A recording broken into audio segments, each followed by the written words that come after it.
Imagine waking up in total darkness. The sun hasn't risen yet, but already you're expected to begin your day.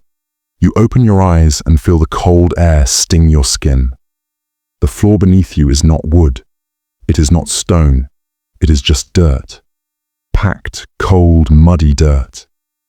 There are no blankets, no soft pillows, only a rough, itchy sack filled with straw. You shift your body.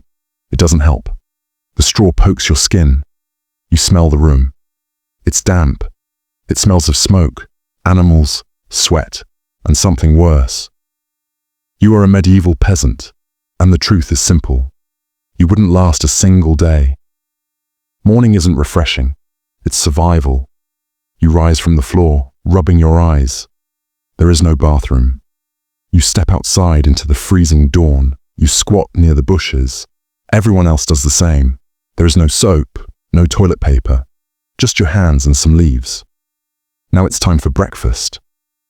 If you're lucky, you have leftover pottage.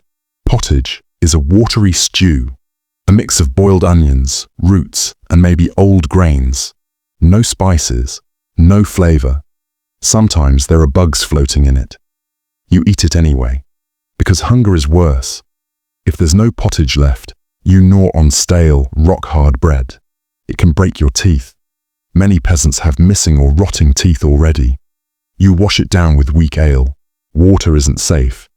Ale is safer. You feel your empty belly grumble, but there's no time to complain. You quickly tend to the animals. The chickens need feeding. The pigs need slop. The cows need to be milked, if you have any. Everything must be done before the sun rises fully, because daylight hours are precious. Your home isn't warm. Even with a fire, the cold seeps in. The walls are thin, often made of wattle and daub. Wooden frames packed with mud and straw. Roofs leak. Floors remain muddy. The only source of heat is the central hearth. But the smoke fills the hut.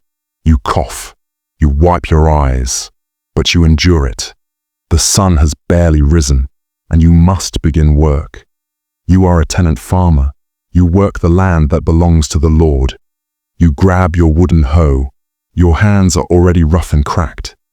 You walk to the fields. It's cold. It doesn't matter. You begin digging, turning the hard frozen soil. Your body aches.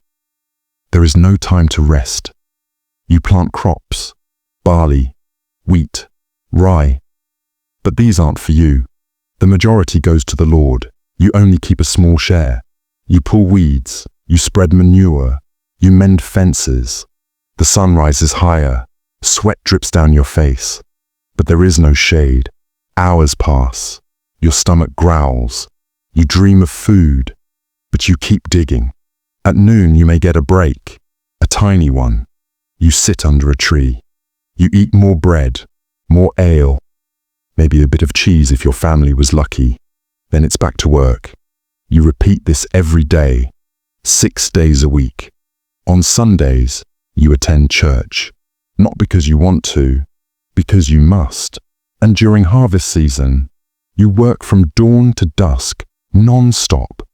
Because if the harvest fails, you starve. Bathing is rare. Maybe once a year, maybe not at all. The belief is simple. Bathing makes you sick. You wash your hands and face occasionally, but that's it. You stink. Everyone does. Your clothes, woolen tunics, itchy, covered in mud and sweat. You wear the same ones for weeks. Lice crawl on your scalp. Fleas bite your skin. Rats scurry around your feet. This is normal. Your teeth rot. They turn black. They fall out. Pain is constant. There are no dentists. Your feet are often infected. You walk barefoot or in crude leather shoes.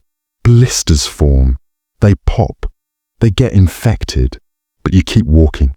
Because there is no choice. A cut. A cough. A fever. Any of these can kill you. There is no medicine. No doctors. Only folk remedies. You visit a healer. She ties herbs to your wrist. She whispers prayers. It doesn't work. If you die, your family accepts it. Because everyone dies young. Half of all children die before age 5. Many women die giving birth. The plague could arrive any time. Black Death. It wipes out half the village. People think it's punishment from God. They whip themselves. They blame witches. They blame their neighbors. There are other diseases too. Leprosy, tuberculosis, smallpox. Each one is terrifying. Each one is deadly.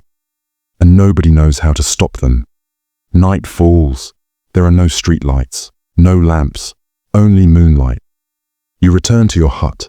It's smoky from the cooking fire. Your eyes water. There are no separate rooms. You sleep with your entire family, and sometimes animals too. You lie on straw. The cold seeps into your bones. You hear wolves howling outside.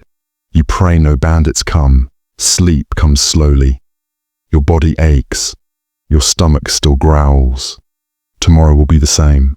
And if a storm hits, the roof leaks, the wind howls, you huddle together shivering. There is no comfort. This is your life. As a medieval peasant, hunger, pain, cold, disease, no luxury, no escape. And yet, they survived. They endured, generation after generation, in a world we can barely imagine. You wouldn't last a single day, but they did. Thank you, dear listeners. If you enjoyed this slow, dark journey through history, subscribe for more unsettling truths from the past. Until next time, stay curious, stay humble, and be thankful for the life you have today.